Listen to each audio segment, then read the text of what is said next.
Hi everyone, welcome back to my channel. I'm একজন homemaker and a mom.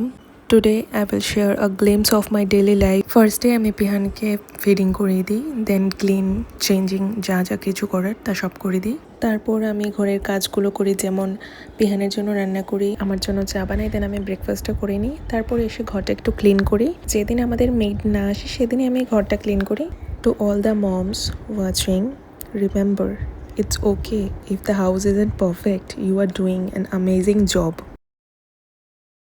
আজ হচ্ছে অষ্টমী, বাসন্তী পূজার অষ্টমী, তো তাই যাব দুর্গা বাড়িতে, ফ্যামিলি মিলে যাব দুর্গা মায়ের মন্দিরে। তো আমি কিছুই মেকআপ করিনি, জাস্ট একটু কনসিলার লাগিয়েছি, একটু লিপস্টিক আর মাস্কারা, বাস এতটুকুই।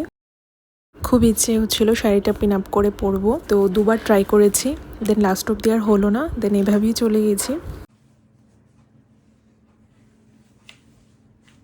এরপর পৌঁছলাম দুর্গা মায়ের বাড়িতে, বাট পৌঁছে মায়ের দর্শন করতে পারলাম না, দূরে থেকেই করতে হলো, বিকজ আমরা ঢুকতেই পারিনি, তো ভিড় ছিল, ইভেন রাস্তায়ও জ্যাম ছিল প্রচুর পরিমাণে, তো দূরে থেকে দর্শন করতে হলো।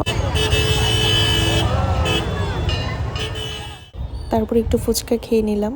এরপর কি খাবো সবাই, তো ডিসাইড করলাম কেএফসিতে যাব, যেহেতু সামনেই কেএফসিটা ছিল। এরপর ওখান থেকে বাড়ি এসে পড়ি, তো বাড়ি এসে পিহানের জন্য ডিনার বানালাম। এরপর আমাদের জন্য চলে গেলাম ডিম কারি বানাতে। শাশুড়িমা বলেছিল ওখান থেকে আসার পর ডিম কারিটা আমাকে বানাতে। এখানে ডিম ভেজে রেখে দিয়েছি, আগে সব মশলাগুলো প্রিপেয়ার করে নিচ্ছি। তো এটা হলো পেঁয়াজ, আদা, রসুন পেস্ট, আর এটাতে হলো ধনে গুঁড়ো, জিরে গুঁড়ো, লাল লঙ্কা, হলুদ আর green chilli paste.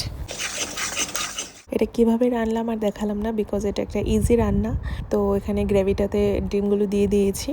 So as you can see আমার রান্না কমপ্লিট। আরে ভালো হয়েছে, ভালো হয়েছে, আসলে ভালো। Thank you for watching my video. Don't forget to like and follow. Bye.